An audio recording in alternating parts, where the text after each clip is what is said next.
Hello, everyone, and welcome to my channel. Welcome to this Relationship Thursday, where basically I'm going over the topic, the Husband Chronicles, where I share with you some of the things that I had to go through in order for me to be ready to claim the husband that God says that He has for me. So, okay, my name is Sheila Rollins, and I am the founder of H.U.L.A Ministries, Entertainment and Associates Inc. And on this YouTube, we are Overcomers Anonymous, where we support anyone desiring to overcome anything. And we do it through what Christ has accomplished for us on the cross. And so, because he was this great victor, when we connect up to us, it makes us victorious as well. And so, AA, as you know, it has the reputation of being very, very profitable, well, not profitable, but successful in the people that they help. And so, with God as our higher power, if Christ is our higher power, we know that we can't lose. So, okay, so in the Husband Chronicles today, let me welcome my guests. Welcome, welcome, welcome, everyone. My 103 subscribers, my visitors, those that keeps coming back. Hello, hello, welcome. And while you at it, why don't you take the moment to subscribe? Just touch the word subscribe. The bell will come up. Hit the bell, and then you'll see the word all. Hit all, and that way, every time I do a new upload, you'll receive a notification. And so remember to share everywhere with everyone on all social media platform, and um, consider encouraging subscription, and remember to subscribe yourself. So, okay, so in this Husband's Chronicle today, basically, in my dating experience, I basically dated a specific kind of guy, African American, and basically the bad boy. So basically, so when they talk about Black Lives Matter, me and a group of my girlfriends had gotten together and we were talking about that. And we're wondering if that really applies to black women, even though we know that, there has been some black women who have been um, afflicted by this whole injustice or an inequality, regarding the black race. For the most part, it's men. And so, join me next week when I talk about no excuses, um, you know, but that my husband may not be black, you know.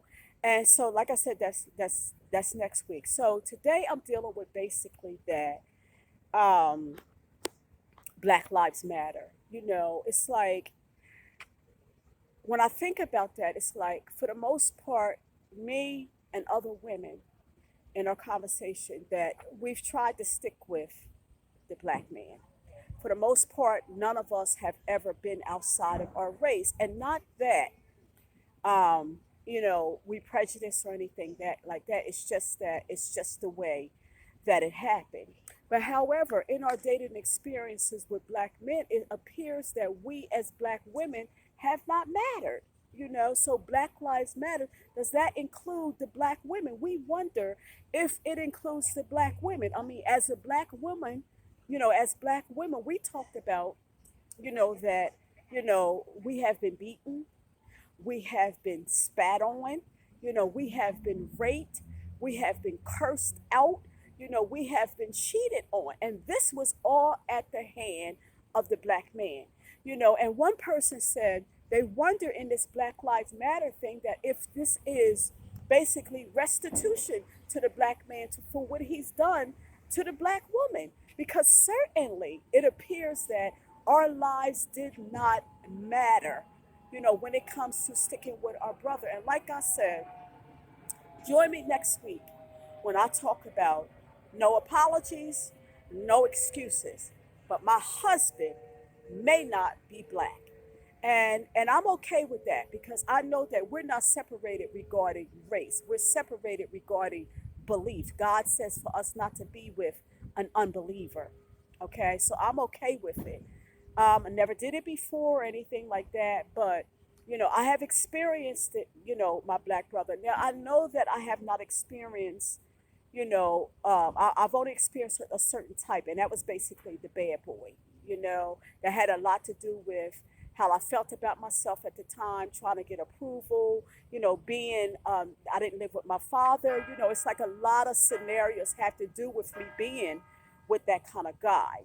However, today in my marriage to God first, I've learned that to set aside the black guy, the bad boy, not give him the time of the day. Am I saying that all black men would beat you, rape you, steal from you, rape you, spit on you, and all that? No, I'm not. Kick you, curse you out? No, no, I'm not. No, I'm not. I'm not saying that.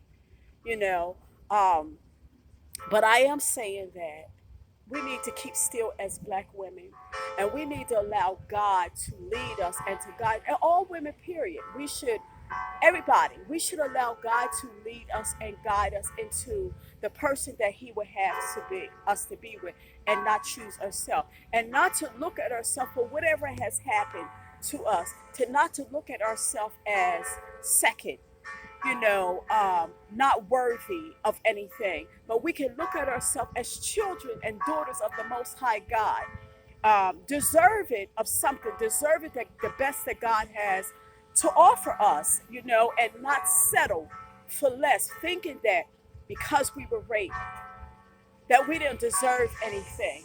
You know what I mean? That we just got to take whatever comes our way. Whatever guy then asks, well, what he was, he asked me, and so, I'm nothing and I'm nobody, so I had to say yes. No, you don't. Wait on God. And this is what I had to learn to wait on God and to value myself, not to look at myself as nothing and nobody and just accept anything that comes my way, and think that I can change a person. And that was all that was about. I wanted to show a bad boy how good I was, and hopefully that he'll change his mind and decide to live a certain way. And I mean that. We can't change anybody. If God can't change, if they can't make a commitment to God for change, there's nothing that we can do to change them, to change them. And so we just have to come to grips and terms with it that we can't change a person.